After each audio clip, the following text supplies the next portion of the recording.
ধূপগুড়ি শহরের জীবনরেখা কুমিল্লায় নদী আজ প্রশাসনের চরম উদাসীনতায় মৃত্যুশয্যায়। যে নদীটি জনপদের স্পন্দন পাওয়া কথা ছিল, আজ তা ভাগাড়ে পরিণত হয়েছে। ধূপগুড়ি পৌরসভার উদাসীনতায় নদীর বুকে স্তূপাকৃত জঞ্জালে পরিণত হয়েছে। ছড়াচ্ছে আগুনের আতঙ্ক, যা যে কোনো মুহূর্তে গ্রাস করতে পারে গোটা শহরকে।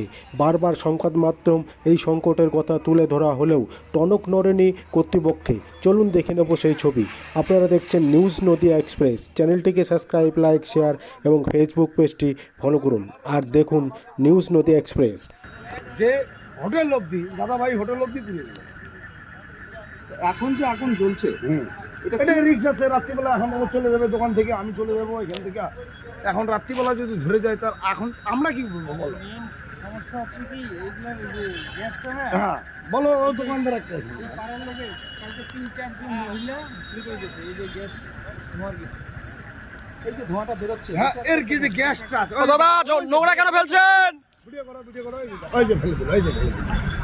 দেখে নাও এখনই দেখে নাও, এখনই বলো। এটার একটা উন্নত ধূপগুড়িতে যে পৌরসভার গাড়ি একটাও নাই। কি ব্যাপার যে এই নোংরা কাঁচা ফেলার জন্য কোনো জায়গা নাই, নদীর মধ্যে ফেলতেছে, নদী বন্ধ হয়ে যাচ্ছে, কোনো জল ঘাট নাই, আমাদের জল পাচ্ছি না আমরা এখন নদীতে। এখন বড় ধান করতেছে লোক নদীর মধ্যে এই যে এই নোংরার জন্য। তাহলে এবার আমাদের মহকুমা হবে বলতেছে, কোথায় আমাদের মহকুমা হলো আর কোথায় আমাদের পৌরসভার গাড়ি আছে বলো? আমাদের এই কথাটা আমাকে একটা উত্তর দাও যে না হচ্ছে ওই তাহলে নোংরাগুলো এখানে ফেলতেছে, এখানে ওরা খালি আবর্জন থাকে, নোংরা থেকে আগুন লাগে।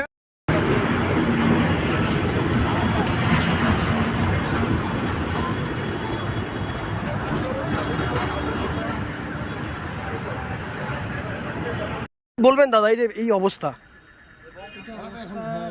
তখন যদি এখন তো নিচে নদীর নিচে আগুন লাগতেছে, ব্রিজটা ড্যামেজ হচ্ছে 1 নম্বর। হ্যাঁ, 2 নম্বর আসতে নামো উপর দিয়ে যে মহিলা হেঁটে যাবে, দুর্গন্ধে যেতে পারে।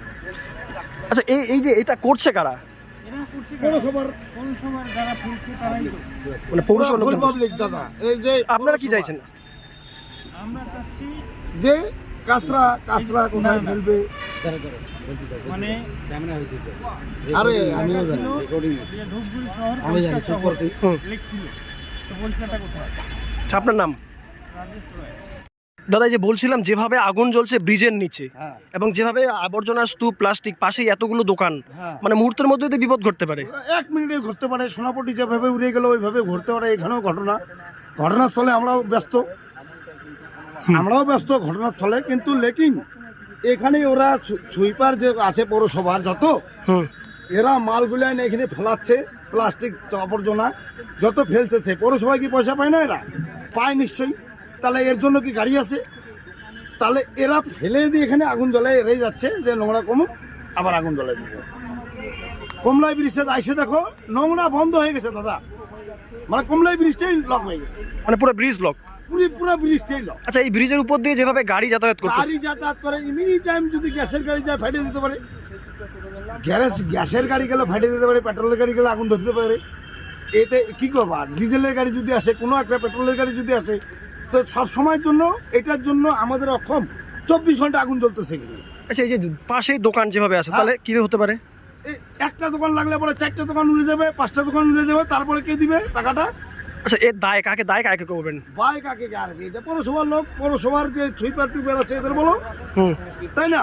এবার পৌরসভার চেয়ারম্যান যে আছে তাকে বলতে হবে, ভাইস চেয়ারম্যান তাকে বলতে হবে, আরো যে আছে তাকেই বলতে হবে। তো আপনারা কি চাইছেন? আমরা চাচ্ছি যে এটাকে সুরক্ষিত রাখো। আচ্ছা আপনার নাম? আমার নাম দিলীপ সরকার। এই জায়গাটাকে পরিষ্কার রাখো সবসময়, ব্রিজ পরিষ্কার।